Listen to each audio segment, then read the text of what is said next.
The Brothers Grimm Fairy Tales. The story of the youth who went forth to learn what fear was.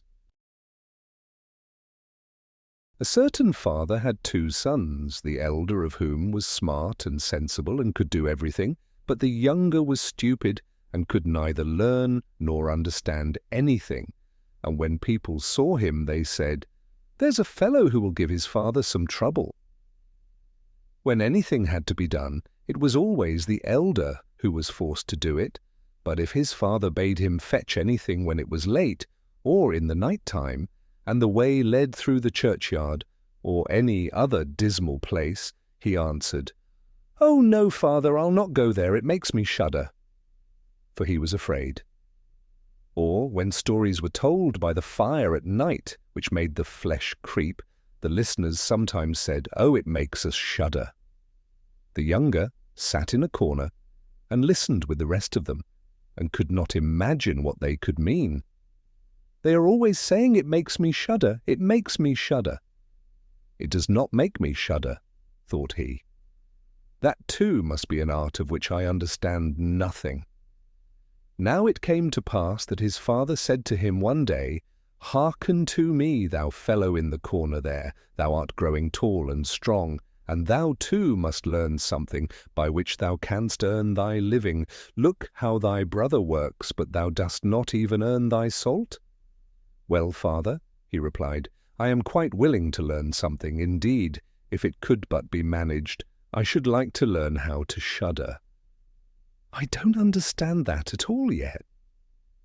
The elder brother smiled when he heard that, and thought to himself, "Good God, what a blockhead that brother of mine is! He will never be good for anything as long as he lives. He who wants to be a sickle must bend himself betimes." The father sighed and answered him, "Thou shalt soon learn what it is to shudder, but thou wilt not earn thy bread by that." Soon after this the sexton came to the house on a visit, and the father bewailed his trouble and told him how his younger son was so backward in every respect that he knew nothing and learnt nothing. "Just think," said he, "when I asked him how he was going to earn his bread, he actually wanted to learn to shudder." "If that be all," replied the sexton, "he can learn that with me. Send him to me, and I will soon polish him." The father was glad to do it, for he thought, "It will train the boy a little." The sexton therefore took him into his house, and he had to ring the bell. After a day or two, the sexton awoke him at midnight, and bade him arise and go up into the church tower and ring the bell. "Thou shalt soon learn what shuddering is," thought he, and secretly went there before him. And when the boy was at the top of the tower and turned round and was just going to take hold of the bell rope, he saw a white figure standing on the stairs opposite the sounding hole. "Who is there?" cried he, but the figure made no reply and did not move or stir. "Give an answer," cried the boy, "or take thyself off. Thou hast no business here at night."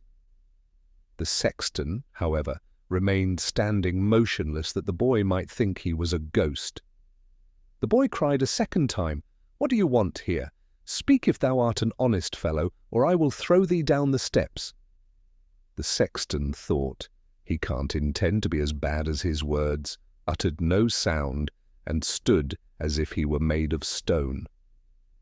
Then the boy called to him for the 3rd time, and as that was also to no purpose, he ran against him and pushed the ghost down the stairs, so that it fell down 10 steps and remained lying there in a corner. Thereupon he rang the bell, went home, and without saying a word, went to bed and fell asleep.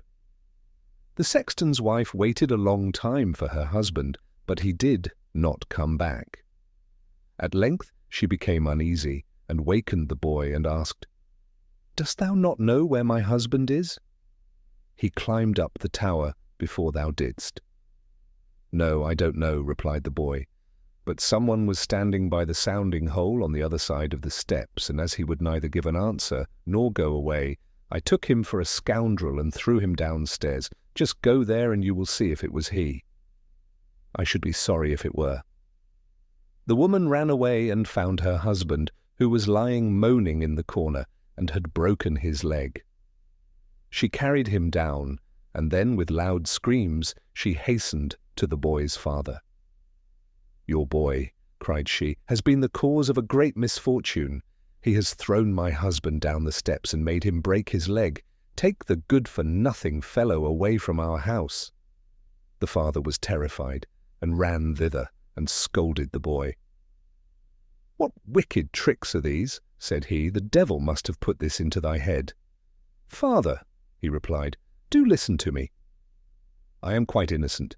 He was standing there by night like one who is intending to do some evil. I did not know who it was, and I entreated him 3 times either to speak or to go away." "Ah," said the father, "I have nothing but unhappiness with you. Go out of my sight. I will see thee no more." "Yes, father, right willingly. Wait only until it is day. Then will I go forth and learn how to shudder, and then I shall, at any rate, understand one art which will support me." "Learn what thou wilt," spake the father. "It is all the same to me. Here are 50 thalers for thee. Take these and go into the wide world and tell no one from whence thou comest, and who is thy father, for I have reason to be ashamed of thee." "Yes, father, it shall be as you will. If you desire nothing more than that, I can easily keep it in mind." When day dawned, therefore, the boy put his 50 thalers into his pocket and went forth on the great highway, and continually said to himself, "If I could but shudder! If I could but shudder!" Then a man approached, who heard this conversation which the youth was holding with himself. And when they had walked a little farther to where they could see the gallows, the man said to him, "Look, there is the tree where 7 men have married the ropemaker's daughter, and are now learning how to fly. Sit down below it, and wait till night comes, and you will soon learn how to shudder." "If that is all that is wanted," answered the youth, "it is easily done, but if I learn how to shudder as fast as that, thou shalt have my 50 thalers. Just come back to me early in the morning." Then the youth went to the gallows, sat down below it, and waited till evening came. And as he was cold, he lighted himself a fire, but at midnight the wind blew so sharply that in spite of his fire he could not get warm. And as the wind knocked the hanged men against each other, and they moved backwards and forwards, he thought to himself, "Thou shiverest below by the fire, but how those up above must freeze and suffer." And as he felt pity for them, he raised the ladder and climbed up, unbound one of them after the other, and brought down all 7. Then he stirred the fire, blew it, and set them all round it to warm themselves. But they sat there and did not stir, and the fire caught their clothes. So he said, "Take care, or I will hang you up again." The dead men, however, did not hear, but were quite silent, and let their rags go on burning. On this he grew angry, and said, "If you will not take care, I cannot help you. I will not be burnt with you." And he hung them up again, each in his turn. Then he sat down by his fire and fell asleep, and the next morning the man came to him, and wanted to have the 50 thalers, and said, "Well, dost thou know how to shudder?" "No," answered he. "How was I to get to know? Those fellows up there did not open their mouths, and were so stupid that they let the few old rags which they had on their bodies get burnt." Then the man saw that he would not get the 50 thalers that day, and went away saying, "One of this kind has never come my way before." The youth likewise went his way, and once more began to mutter to himself, "Ah, if I could but shudder! Ah, if I could but shudder!" A waggoner who was striding behind him heard that, and asked, "Who are you?" "I don't know," answered the youth. Then the waggoner asked, "From whence comest thou?" "I know not." "Who is thy father?" "That I may not tell thee." "What is it that thou art always muttering between thy teeth?" "Ah," replied the youth, "I do so wish I could shudder, but no one can teach me how to do it." "Give up thy foolish chatter," said the waggoner. "Come, go with me. I will see about a place for thee." The youth went with the waggoner, and in the evening they arrived at an inn where they wished to pass the night. Then at the entrance of the room, the youth again said quite loudly, "If I could but shudder! If I could but shudder!" The host, who heard this, laughed and said, "If that is your desire, there ought to be a good opportunity for you here." "Ah, be silent," said the hostess. "So many inquisitive persons have already lost their lives. It would be a pity and a shame if such beautiful eyes as these should never see the daylight again." But the youth said, "However difficult it may be, I will learn it, and for this purpose, indeed, have I journeyed forth." He let the host have no rest until the latter told him that not far from thence stood a haunted castle where anyone could very easily learn what shuddering was if he would but watch in it for 3 nights.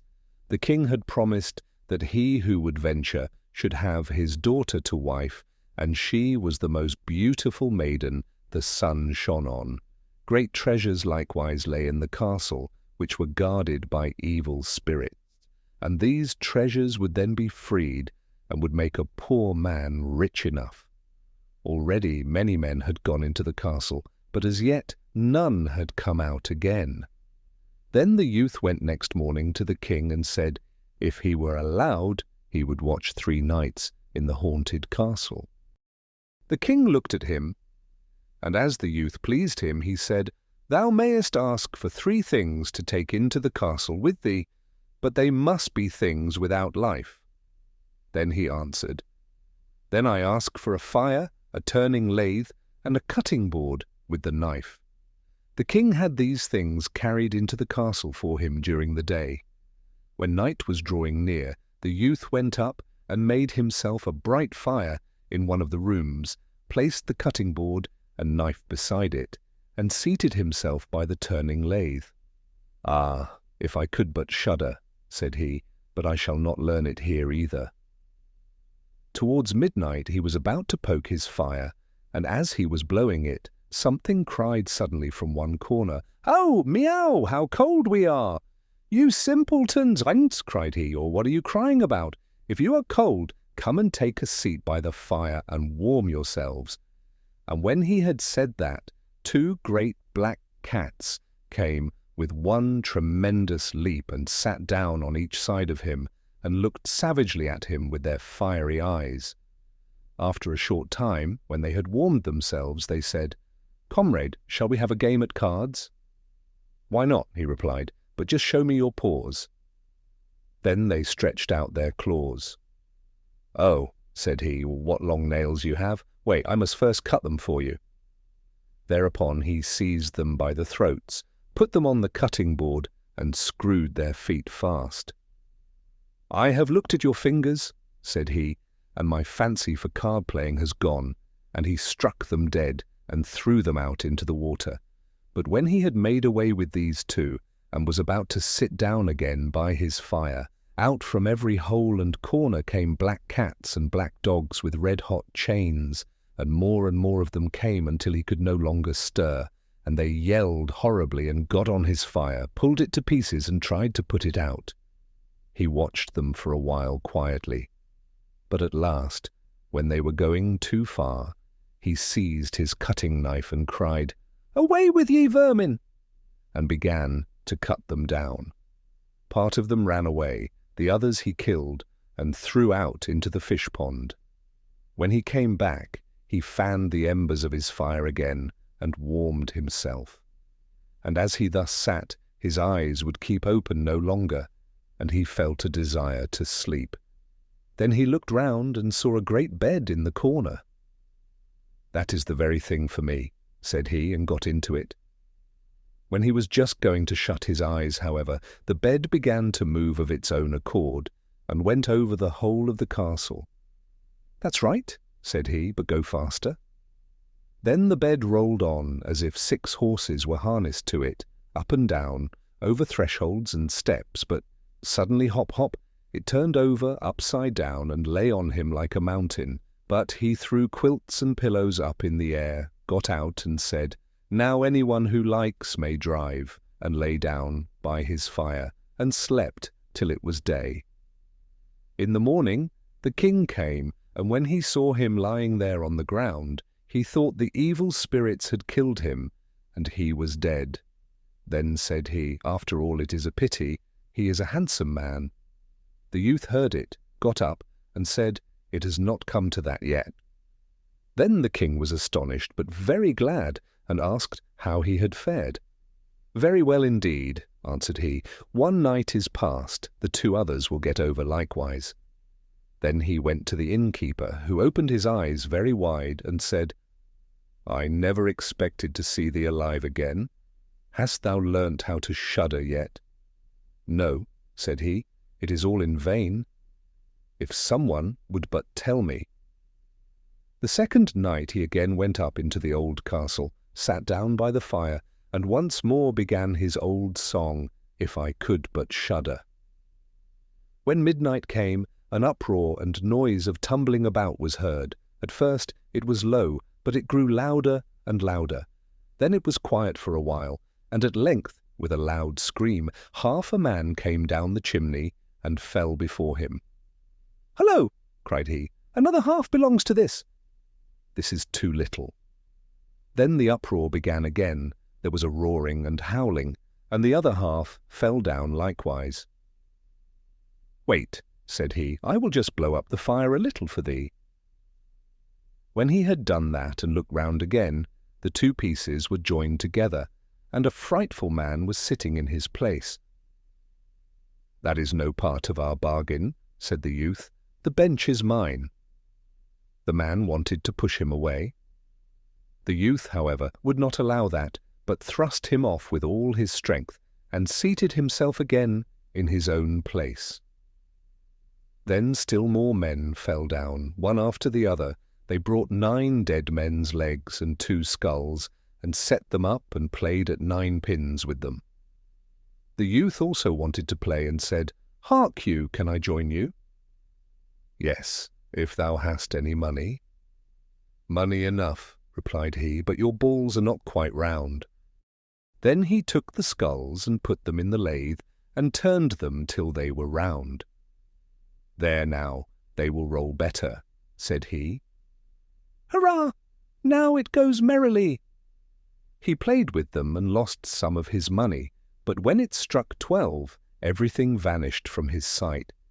He lay down and quietly fell asleep. Next morning the king came to inquire after him. "How has it fared with you this time?" asked he. "I have been playing at 9 pins," he answered, "and have lost a couple of farthings." "Hast thou not shuddered then?" "Eh, what?" said he, "I have made merry." If I did but know what it was to shudder. The 3rd night he sat down again on his bench, and said quite sadly, "If I could but shudder." When it grew late, 6 tall men came in and brought a coffin.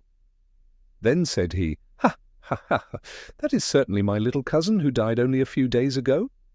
And he beckoned with his finger and cried, "Come, little cousin, come."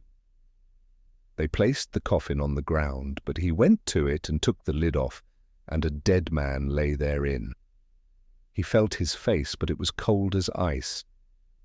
"Stop," said he, "I will warm thee a little," and went to the fire and warmed his hand and laid it on the dead man's face, but he remained cold.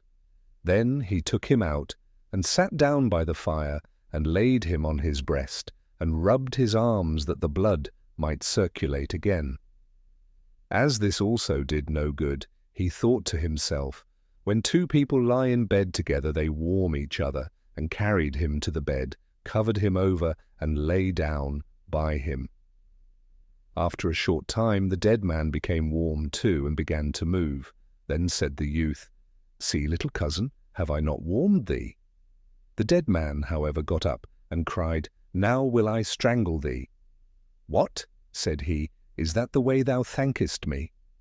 Thou shalt at once go into thy coffin again." And he took him up, threw him into it, and shut the lid. Then came the 6 men, and carried him away again. "I cannot manage to shudder," said he. "I shall never learn it here as long as I live." Then a man entered who was taller than all others and looked terrible. He was old, however, and had a long white beard. "Thou wretch," cried he, "thou shalt soon learn what it is to shudder, for thou shalt die." "Not so fast," replied the youth. "If I am to die, I shall have to have a say in it." "I will soon seize thee," said the fiend. "Softly, softly, do not talk so big. I am as strong as thou art, and perhaps even stronger." "We shall see," said the old man. "If thou art stronger, I will let thee go. Come, we will try." Then he led him by dark passages to a smith's forge, took an axe, and with one blow struck an anvil into the ground. "I can do better than that," said the youth, and went to the other anvil. The old man placed himself near and wanted to look on, and his white beard hung down. Then the youth seized the axe, split the anvil with one blow, and struck the old man's beard in with it. "Now I have thee," said the youth. "Now it is thou who will have to die." Then he seized an iron bar and beat the old man till he moaned and entreated him to stop, and he would give him great riches. The youth drew out the axe and let him go. The old man led him back into the castle, and in a cellar showed him 3 chests full of gold. "Of these," said he, "one part is for the poor, the other for the king, the third is thine." In the meantime it struck 12, and the spirit disappeared. The youth, therefore, was left in darkness. "I shall still be able to find my way out," said he, and felt about, found the way into the room, and slept there by his fire. Next morning the king came and said, "Now thou must have learnt what shuddering is." "No," he answered. "What can it be?" "My dead cousin was here, and a bearded man came and showed me a great deal of money down below, but no one told me what it was to shudder." "Then," said the king, "thou hast delivered the castle, and shalt marry my daughter." "That is all very well," said he, "but still I do not know what it is to shudder." Then the gold was brought up, and the wedding celebrated. But howsoever much the young king loved his wife, and however happy he was, he still said always, "If I could but shudder, if I could but shudder." And at last she was angry at this. Her waiting maid said, "I will find a cure for him. He shall soon learn what it is to shudder." She went out to the stream which flowed through the garden, and had a whole bucketful of gudgeons brought to her. At night, when the young king was sleeping, his wife was to draw the clothes off him and empty the bucketful of cold water with the gudgeons in it over him, so that the little fishes would sprawl about him. When this was done, he woke up and cried, "Oh, what makes me shudder so? What makes me shudder so, dear wife?" "Ah, now I know what it is to shudder,"